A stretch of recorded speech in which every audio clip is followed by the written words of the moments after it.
আমরা প্রথমে হচ্ছে কয়েকটা ফাইল ইম্পোর্ট করেছি এবং সেই ফাইলগুলো হচ্ছে টাইমলাইনে আমরা ইম্পোর্ট করেছি। টাইমলাইন ইম্পোর্ট করার পর এখানে দেখতে পাচ্ছেন অ্যানিমেশন আছে। এখানে অ্যানিমেশনের মধ্যে অনেক ধরনের অ্যানিমেশন আছে। জুম অ্যান্ড প্যান আছে। জুম অ্যান্ড প্যান হচ্ছে জুম করে আমরা যদি এটাকে জুম করি সেক্ষেত্রে সেই অংশটুকুই অ্যানিমেট হবে। সাপোজ আমি এটার সিলেকশন পয়েন্টটা যদি এখানে নিয়ে যাই এবং এখান থেকে যদি জুম ইন করি তাহলে জুম ইন হবে। ওকে, দেখুন আস্তে আস্তে জুম ইন হচ্ছে। এই দেখুন, এটা হচ্ছে জুম অ্যান্ড প্যান। আবার আরেকটি হচ্ছে অ্যানিমেশন, শুধু অ্যানিমেশন। জুম অ্যান্ড প্যানের মাধ্যমে আমরা নির্দিষ্ট একটা অংশ জুম করতে পারি।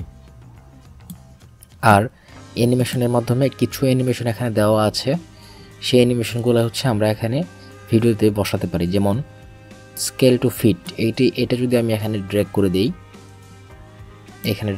তাহলে এটি স্কেল টু ফিট হবে। অর্থাৎ ভিডিওটা হচ্ছে যে জুম আউট করা থাকলে জুম ইন হয়ে যাবে, জুম ইন করা থাকলে জুম আউট হয়ে যাবে।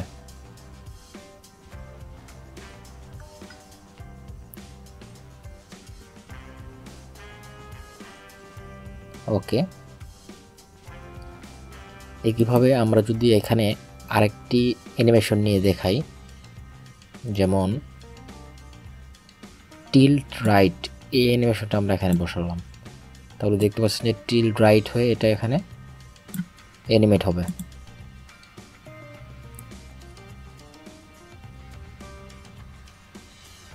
তো এইভাবে হচ্ছে আমরা অ্যানিমেশনের কাজটা করতে পারি।